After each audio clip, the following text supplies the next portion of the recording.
विद्यार्थियों नमस्कार। ये जो चित्र दिखाई दे रहा है, ये चित्र किस चीज़ का है? ग्लोब। इसे हम कहते हैं ग्लोब। तो ग्लोब पर आप जानते होंगे जैसा कि ग्लोब पर खींची गई कुछ विभिन्न काल्पनिक रेखाओं को क्या कह सकते हैं हम? वेरी गुड, अक्षांश और देशांतर रेखाएं।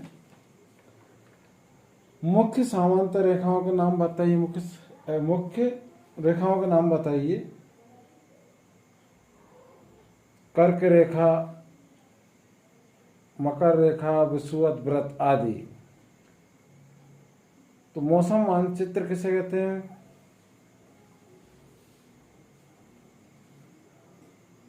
कोई जवाब नहीं आ रहा है। तो समूह ए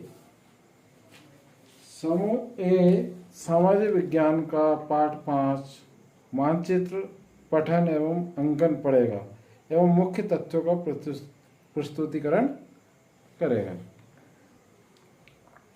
अभी हमने विषुवत व्रत की चर्चा की। हमने कक्षा 9वीं के विज्ञान में अभिकेंद्री बल पढ़े हैं। बल के लिए हमें क्या आवश्यक है? वेरी गुड, ऊर्जा। हमें ऊर्जा कहाँ से प्राप्त होती है? चलो, कोई उत्तर नहीं आ रहा है। तो अतः समूह बी पत्थर डोर मॉडल तैयार कर अभिकेंद्री बल का अनुभव करेगा और प्रयोग के निष्कर्ष को प्रस्तुत करेगा। एवं समूह सी विज्ञान का अध्याय 14 ऊर्जा के स्रोत का अध्ययन कर मुख्य बिंदुओं का प्रस्तुतिकरण करेगा। पाई का मान कितना होता है? वेरी गुड, पाई 22/7। उधर से जवाब आया 3.14। Very good. वृत्त की परिधि एवं उसके व्यास का अनुपात क्या कहलाता? वृत्त की परिधि एवं उसके व्यास का अनुपात क्या कहलाता? कोई उत्तर नहीं आ रहा है। समूह डी दी गई सामग्री द्वारा वृत्तीय डिस्क तैयार कर परिधि एवं व्यास का अनुपात ज्ञात कीजिए। एवं समूह ई आप विभिन्न प्रकार की बेलनाकार वस्तुओं एवं टेप या फीता द्वारा मापन कर परिधि एवं व्यास तालिका निर्माण कीजिए। सभी समूह के विद्यार्थी अपना अपना कार्य करेंगे और प्रस्तुतिकरण देंगे। समूह के कुछ विद्यार्थियों ने प्रस्तुतिकरण लिखकर लाए हैं, जिसको पढ़कर सुनाता हूँ।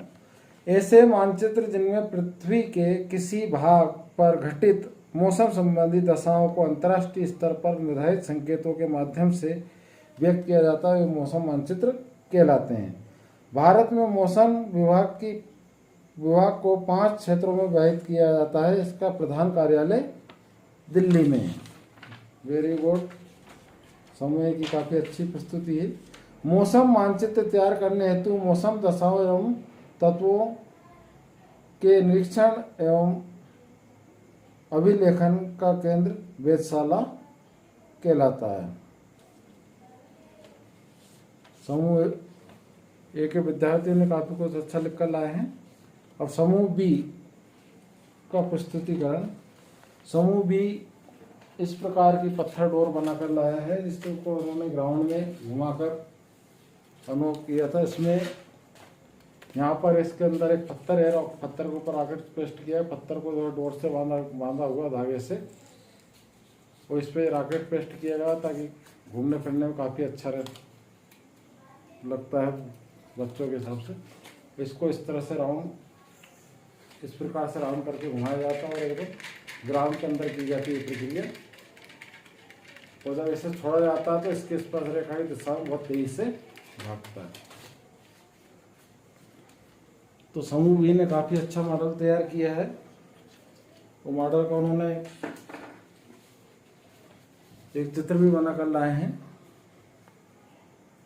जो कुछ इस प्रकार से है, जिसका छाया चित्र इसमें दिखाई देगा आपको। ये पत्थर डोर घुमाते हुआ आप, इसके नीचे पर उन्होंने एक स्पर्श रेखा को भी दिखाया है। डोर छोड़ने पर वृत्त की स्पर्श रेखा स्पर्श रेखा दिशा में पत्थर तेजी से जाता है।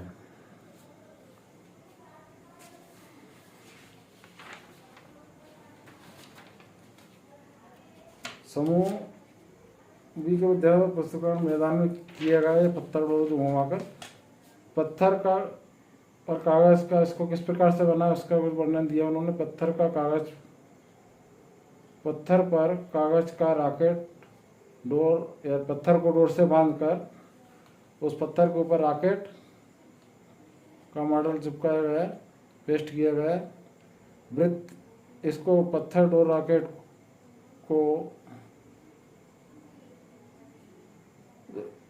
वृत्ति पथ पर घुमाया गया और वृत्ति पथ पर गति करते हुए छोड़ने पर दूरी पर तेजी से गया। इस प्रकार का कुछ समूह बी के विद्यार्थियों ने अनुभव किया और उन्होंने लिखा है। और समूह सी को ऊर्जा से संबंधित दिया गया था। तो समूह सी के कुछ बच्चों ने क्या निष्कर्ष निकाला। वे स्रोत या साधन जिनसे ऊर्जा प्राप्त होती है ऊर्जा स्रोत कहलाते हैं। ये दो प्रकार के होते हैं, नवीनीकरण स्रोत और अनवीनीकरण स्रोत। उच्च उनके कुछ मुख्य बिंदु उन्होंने लिखे हैं। उच्च ताप एवं दाब पर जंतु एवं वनस्पति के जीवाश्म के अवघटन से निर्मित ईंधन जीवाश्म ईंधन कहलाते हैं, जैसे कोयला, पेट्रोलियम, प्राकृतिक गैस आदि। हमारी जीवन शैली के स्तर में वृद्धि के साथ हमारी ऊर्जा की आवश्यकताओं में वृद्धि होती है। हमारे अधिकांश ऊर्जा स्रोत प्रत्यक्ष या अप्रत्यक्ष रूप से सूर्य की देन है, यानी ऊर्जा का जो संपूर्ण स्रोत जो है सूर्य है। जंतु एवं वनस्पति के अपशिष्ट जो ईंधन के रूप में प्रयुक्त होते हैं जीवमास कहलाते हैं। Very good. समूह सी ने भी काफ़ी अच्छा प्रयास किया है। उन्होंने अपने सब्जेक्ट का जो काम दिया था उसको अच्छे से लिख कर लाए हैं। अब समूह डी का प्रस्तुतिकरण।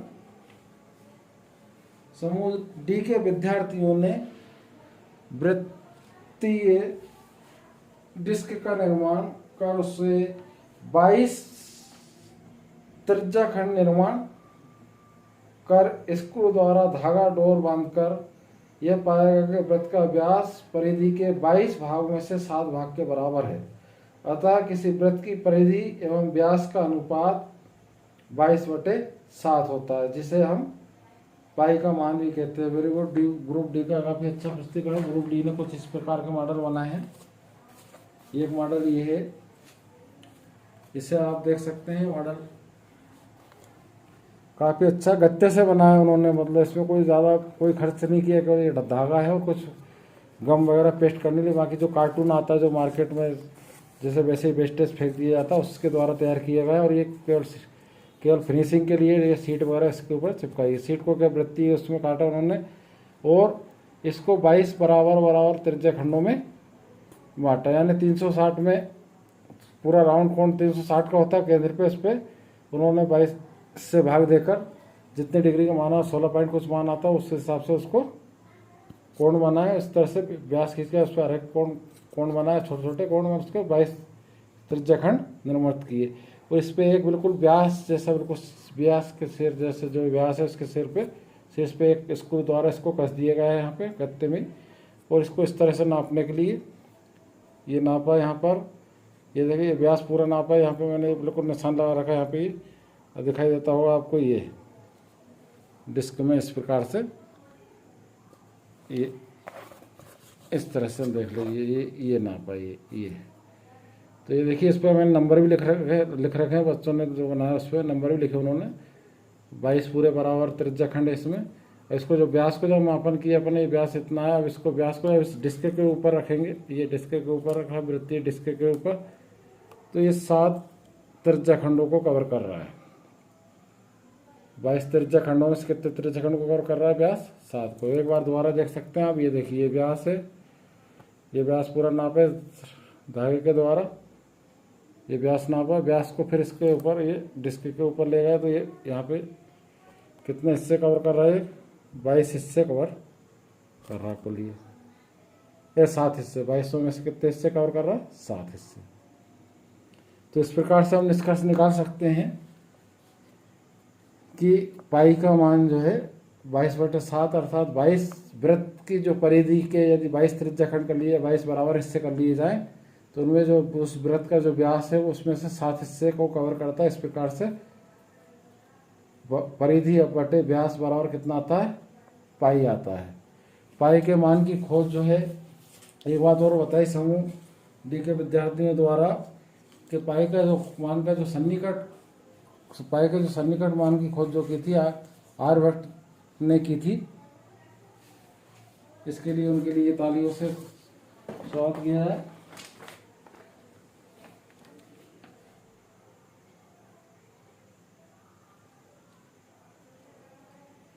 पाई के मान के लिए समूह डी के कुछ विद्यार्थियों को घर के लिए काम दिया, तो उन्होंने स्कूल इस प्रकार से बना कर लिया। तो क्लास वर्क था घर से जो इस प्रकार से उन्होंने अलग अलग तरह के छोटे बड़े आकार में बनाया। उसमें भी वो कि वही व्यास जो है, इसका व्यास जो है, इसका व्यास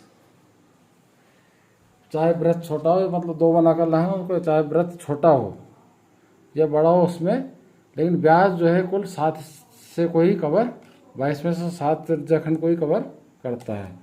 इस तरह उन्होंने 2 छोटे वरना इसमें देखिए व्यास है, ये भी इसमें 7 हिस्से ही काउंट यदि करेंगे 7 हिस्से ही कवर करता है। तो समूह डी के विद्यार्थियों द्वारा काफी अच्छा प्रयास किया है। अब समूह ई के विद्यार्थियों के द्वारा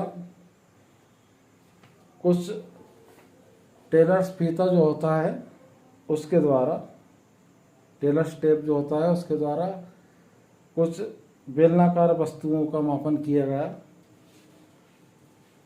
तो उसके व्यास और परिधि का मापन किया गया। तो उसकी कुछ तालिका उन्होंने समूह ई के जो विद्यार्थी हैं उन्होंने इस प्रकार की कुछ तालिका का निर्माण किया।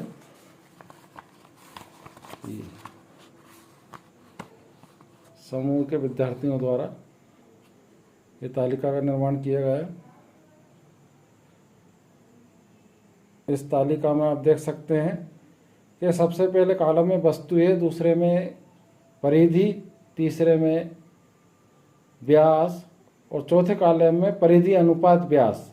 अर्थात जैसे पहली वस्तु उन्होंने कप की परिधि का मापन किया, कप की परिधि कितनी आई 22 सेंटीमीटर, और व्यास को किस प्रकार से एक सिरे पे उसको रख दिया, टेप को फिक्स कर दिया, और जो सबसे बड़ी जो दूरी होती है उसके द्वारा उन्होंने व्यास निकाला कितना 7 सेंटीमीटर आया इसका, और परिधि और व्यास का जो अनुपात निकाला कितना है 22/7। एक पाइप का टुकड़ा जो था, पाइप के टुकड़े का भी व्यास उन्होंने परिधि और व्यास निकाला है, लेकिन उसका भी अनुपात काटा पीटी करने के बाद जो भी कुछ आंसर आया लास्ट में 22/7 ही आया। इसी प्रकार एक डिब्बी छोटी सी थी बेलनाकार, उसकी परिधि और व्यास निकाली और उसका भी अनुपात निकाला, परिधि और व्यास का अनुपात निकाला तो वो भी 22/7 ही आया। इसी प्रकार डिब्बे, एक बड़ा डिब्बा है जो बेलनाकार, उसका भी परिधि और व्यास निकाला तो उसका भी अनुपात अंतिम जो सरलतम रूप जो आया वो 22/7 ही आया, अनुपात का सरलतम रूप। तो इस प्रकार से समूह ई द्वारा भी जो है काफ़ी अच्छा प्रस्तुतिकरण किया गया विभिन्न बेलनाकार वस्तुओं पर। तो बेलनाकार वस्तुओं को आप देख सकते हैं, चाहें तो कुछ बेलनाकार वस्तुओं के चित्र यहाँ पर दिए गए हैं।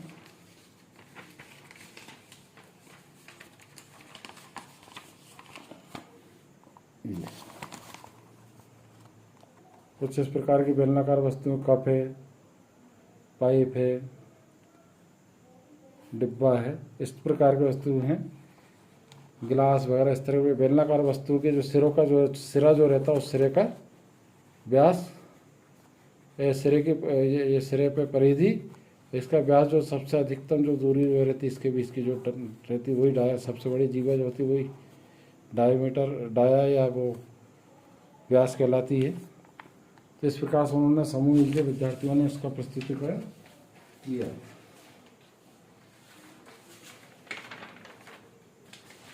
अब विद्यार्थियों के लिए कुछ गृह कार्य भी है। गृह कार्य जो है घर से करने के लिए हैं। गृह कार्य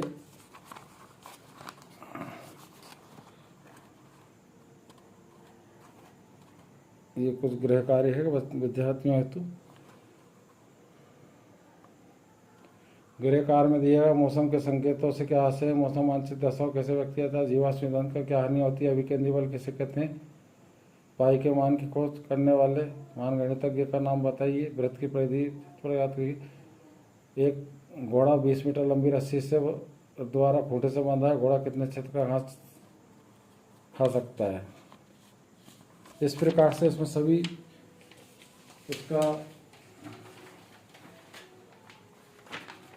सभी क्षेत्रों का कल, जैसे इसमें सामाजिक विज्ञान है, ऊर्जा है और वृत्त से संबंधित क्षेत्रफल का कुछ क्वेश्चन भी इसमें हल करने के लिए दिया गया है। तो वृत्त से संबंधित क्षेत्रफल का एक क्वेश्चन में भी हल करने का प्रयास करता हूँ।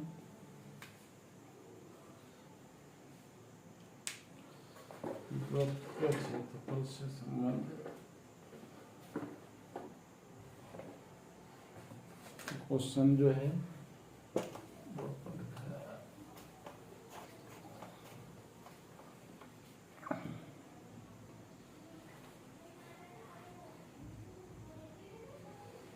क्षेत्रफल से संबंधित जो प्रश्न है तो उसमें एक वर्ग दिया गया है। वर्ग जो है 14 सेंटीमीटर भुजा का है। प्रत्येक भुजा इसकी 14 सेंटीमीटर है और इसमें दो अर्धवृत्त इस प्रकार से बनाए गए हैं। कुछ इस प्रकार के अर्धवृत्त है। तो इसमें देख सकते हैं कि अर्धवृत्त जो है ओवरलैप नहीं है, तो ओवरलैप नहीं, अलग अलग वृत्त हैं, दोनों अर्धवृत्त हैं कुछ इस प्रकार से। इसमें अब ये जो शेडेड रीजन है ये ज्ञात करना है इसमें। तो यहाँ पर अपन देखते हैं कि इसमें जो 14 सेंटीमीटर का जो स्क्वायर है इसकी सभी साइड पे 14 सेंटीमीटर की। अब इसमें यदि छायांकित भाग अपनों को याद करना, शेडेड रीजन यदि याद करना, तो इसमें हमको क्या करना पड़ेगा कि इस पूरे वर्ग के क्षेत्रफल में से आधा वृत्त ये और आधा वृत्त ये, तो पूरा सर्कल हुआ ये, टू सेमी सर्कल मिलकर पूरा सर्कल बन जाता है, या दो अर्धवृत्त मिलकर एक पूरा वृत्त बन जाता है। तो अपन क्या करेंगे, इस पूरे वर्ग के जो क्षेत्रफल में से एक वृत्त का क्षेत्रफल यदि घटा दिया जाता है तो शेडेड रीजन निकल जाता है। तो यहाँ पे देखते हैं हम वर्ग की जो भुजा जो दी गई है, भुजा या साइड जो दी गई है वो कितने दी इसमें 14 सेंटीमीटर। और यहाँ पे एक बात समझने वाली कि जो वर्ग की जो भुजा है वही वृत्त के लिए क्या है, व्यास है। तो वृत्त का व्यास भी यहाँ पे लिख देंगे। वृत्त व्यास भी कितना है यहाँ पर, वृत्त व्यास कितना है 14 सेंटीमीटर है। तो इसकी रेडियस या त्रिज्या आर कितना हो जाएगा यहाँ पे 7 सेंटीमीटर व्यास का आधा होता है। अब यहाँ पर अपन करते हैं हल आगे, इस प्रश्न को हल करने का प्रयास करते हैं।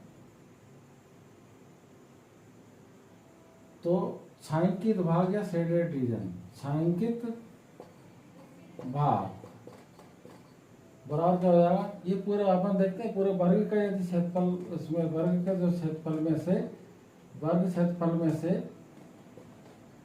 Area of square minus shaded region equal to area of square minus area of circle.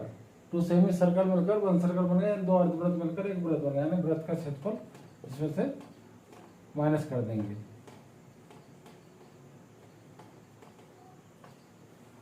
तो हम जानते हैं वर्ग का जो क्षेत्रफल होता है वो भुजा वर्ग या साइड स्क्वायर होता है, माइनस वृत्त का जो क्षेत्रफल होता है वो पाई, वृत्त का जो क्षेत्रफल होता है वो पाई आर स्क्वायर होता है। अब ये पूरा एक वृत्त का क्षेत्रफल ले लिया, अर्धवृत्त जो था, अर्धवृत्त इधर है, अर्धवृत्त इधर है, दोनों मिला के पूरा एक वृत्त बन जाता है। अब भुजा कितनी थी इसमें 14 सेंटीमीटर, तो 14 इंटू 14 टू टाइम लिखे, स्क्वायर लगा इस पे, साइड पे स्क्वायर है इस पे, या भुजा पे स्क्वायर है, माइनस पाई की वैल्यू जो अपना मालूम 22/7 होती है, और आर जो यहाँ पे कितना है अपने यहाँ पे 7 है, 7 को टू टाइम लिखे, पावर 2 लगी, इसलिए 7 इंटू 7 बन जाए 7 कर। अब 14 में 14 मल्टीप्लाई करेंगे तो 14 चौके 56 हासिल 5, 14 में 14 और 5 19 190 माइनस 7 का स्मरण करेंगे 22 और 7 दूनी 14 हासिल आई है, 7 में 14 और 1 15, 22 7 154। अब इसमें से इसको 154 सब्ट्रैक्ट कर देंगे, कितना आ रहा अपने पास 6 में से 4 का कितना बचा 2, 9 में से 5 जाएगा, कितना बचेगा? 4। तो अपना जो सांख्यिक क्षेत्र भाग का जो क्षेत्रफल है वो कितना है? 42 सेंटीमीटर की घात 2 या स्क्वायर सेंटीमीटर भी लिख सकते हैं। इस प्रकार हमने इस स्टीम आधारित या स्टीम प्रोजेक्ट बेस्ड टीचिंग पर लेसन प्लान का हमने अध्ययन किया है। इसमें विभिन्न तत्व आ गए। इसमें शिक्षक साथियों के लिए भी यहाँ पे प्रस्तुतिकरण में थोड़ा सा पूरा ब्यौरा देता हूँ। शिक्षक साथी भी इसमें ध्यान दे सकते हैं। B.Ed D.Ed में लेसन प्लान में ये काम आ सकता है।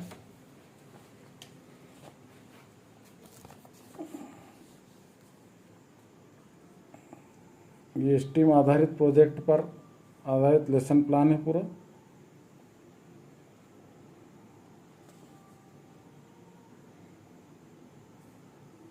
स्क्रीनशॉट भी ले सकते हैं।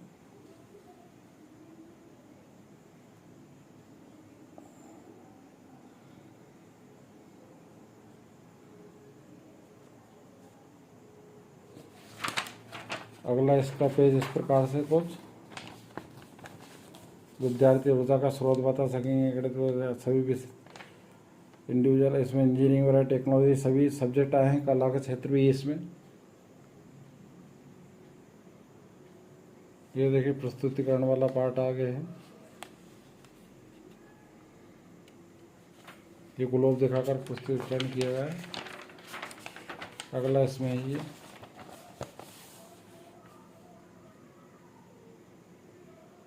आप चाहे तो स्क्रीनशॉट ले सकते हैं। जो विभिन्न समूह द्वारा दिया गया प्रस्तुतिकरण संभावित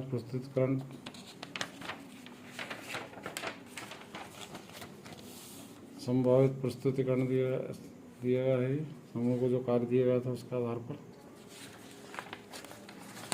अगले पेज में ये समूह बी के द्वारा प्रस्तुतिकरण दिया गया। जो ग्रामीण मानव के समूह सी का भी प्रस्तुतिकरण दिया गया। इसमें सब्जेक्ट विज्ञान संबंधित ये गणित से संबंधित डी तथा ई समूह द्वारा प्रस्तुतिकरण जो दिया गया उसका तालिका वगैरह है।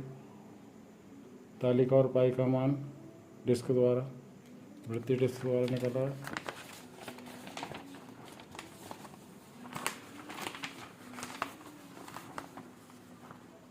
फिर लास्ट में यूँ गृह कार्य वगैरह जो दिया जाता है प्रोजेक्ट वर्क। और शिक्षक इस बात का विशेष ध्यान रखें कि विद्यार्थी समूह द्वारा प्रस्तुतिकरण के समय एवं आवश्यकता अनुसार अच्छा, बहुत अच्छा, तालियां, वेरी गुड आदि शब्दों का प्रयोग किया जाना चाहिए। आप सबने ध्यान से इसको देखा, इसके लिए धन्यवाद।